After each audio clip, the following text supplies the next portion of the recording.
सुप्रभात। मैं जगेंद्र राणा। मानव जीवन की विचित्र गुत्थी। मानव जीवन की विचित्र गुत्थी, यह है आज की हमारी आध्यात्मिक चर्चा का विषय। दिन प्रतिदिन अर्थ केंद्रित स्वार्थ प्रदान होते जा रहे संसार में जीवन निर्वाह के साधनों की प्राप्ति के साथ ही आध्यात्मिक जीवन पद्धति का निर्वाह कठिन होता जा रहा है। यदि धन धाम अर्जित करते हैं तो भगवत धाम विसर्जित होता है, और यदि भगवत पथ से जाते हैं तो जीवन निर्वाह की मूलभूत आवश्यकताएं सजा देने पर उतर आती हैं।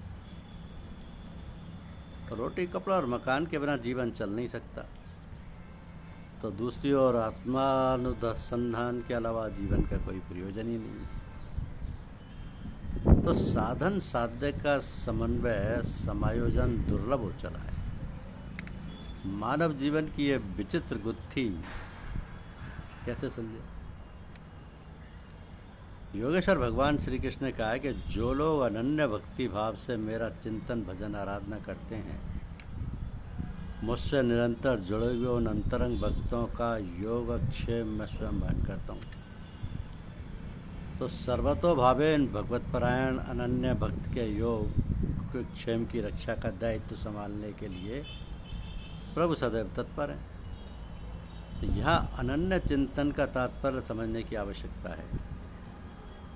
प्राय लोग इसका अर्थ एकासन पाठ, अखंड नाम संकीर्तन, अखंड रामायण और धर्म ग्रंथ का अखंड पारायण कर लेते हैं एवं लगातार कई दिन रात तक उपासना आराधना के नाम पर न स्वयं चैन से सोते हैं न सोने देते हैं।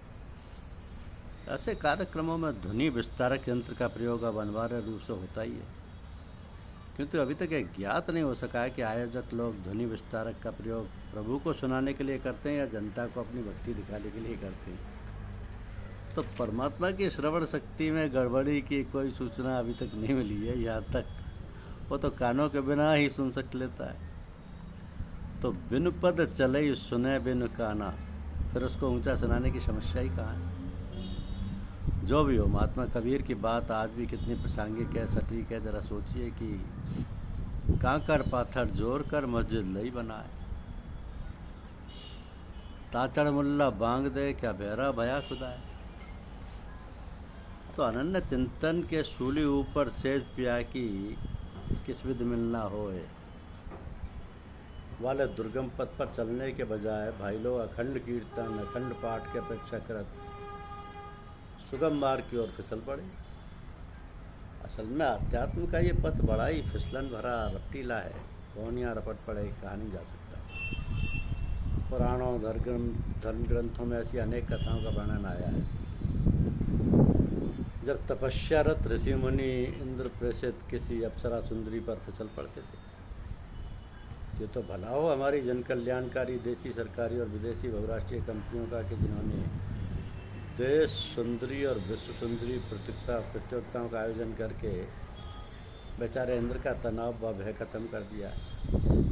अब किसी तपस्वी के कठोर तप के प्रभाव से इंद्र के सिंहासन के हिलने का खतरा नहीं रहेगा, क्योंकि सौंदर्य प्रतियोगिताएं देखने के बाद दर्शक तपस्या के बारे में नहीं, किसी विश्व सुंदरी के विषय में ही सोच रहा होगा।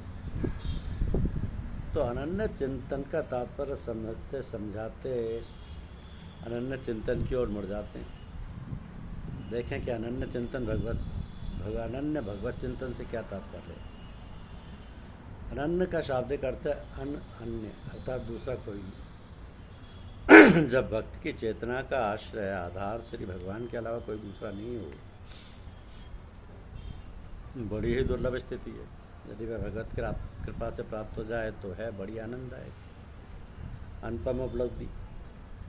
तो भक्त प्रवर नारद जी इसकी व्याख्या करते हुए कहते हैं कि अनन्य श्रयाणाम त्यागो अनन्यता, यानी अपने प्रियतम भगवान को छोड़कर दूसरे आश्रयों के त्याग का नाम अनन्यता है। अर्थात भक्त के लिए भगवान के अलावा और कोई आश्रय सहारा आसरा ना हो। भगवान का ही आसरा, भगवान का ही सहारा, एकमात्र परमात्मा का ही भरोसा जब भक्त को रह जाए तब वो है अनन्य भक्ति, अनन्य चिंतन।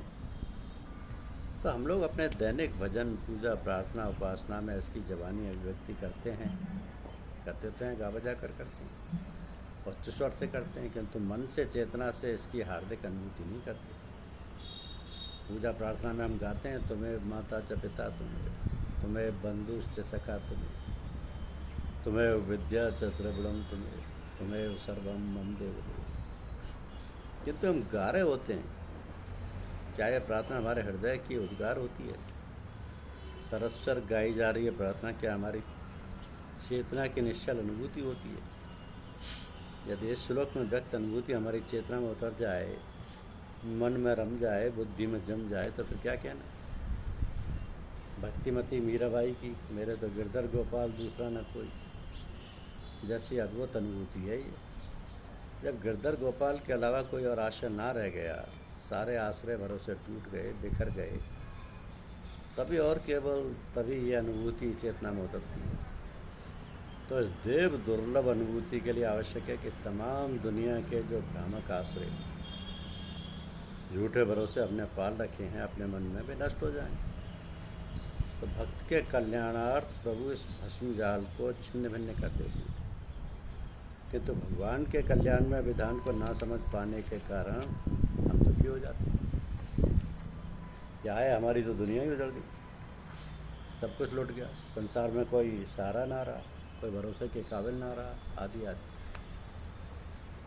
तो बड़ी सभा में दुशासन के हाथों अपमानित की जा रही द्रौपदी को जब तक अपने पराक्रमी पत्नियों, गुरुजनों, पितामह भीष्म से आसरा रहा कि वे उसकी रक्षा करेंगे,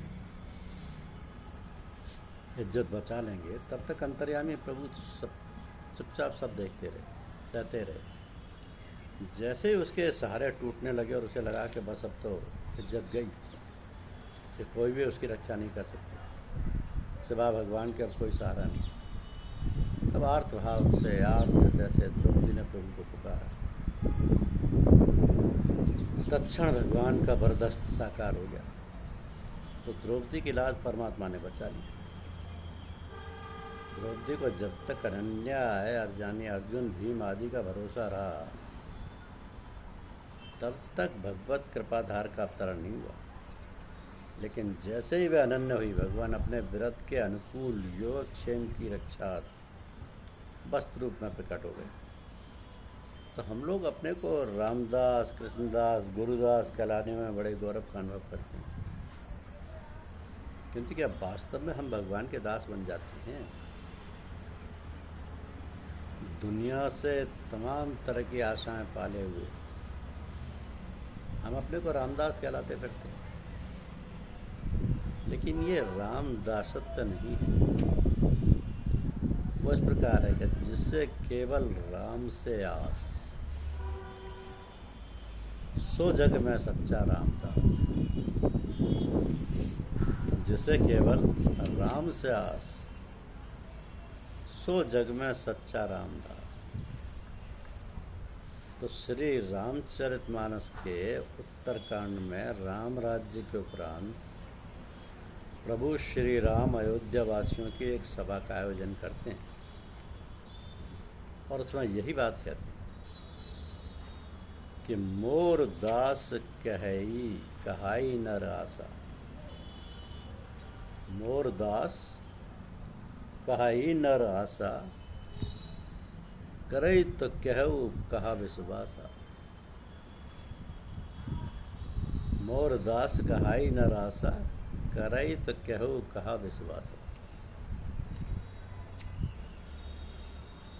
तो यही है जीवन की सत्यता और यही है मानव जीवन की विचित्र गुत्थी कि जीवन में जब तक राम के दास बन नहीं जाते, तब तक रामदास नहीं कहलाते। जिसे केवल राम से आस होती है, वही सच्चा रामदास होता है। जो राम जी की कृपा पर निर्भर है, गुरुदेव भी श्री राम का ही रूप है, भगवान का ही रूप है, उनके भरोसे रहिए तो भी आप रामदास कहलाते हैं, तो भी गुरुदेव के दास कहलाते हैं। तो गुरु और भगवान एक ही चीज़, दोनों के दास बने रहिए, सब कुछ प्राप्त हो जाए। धन्यवाद।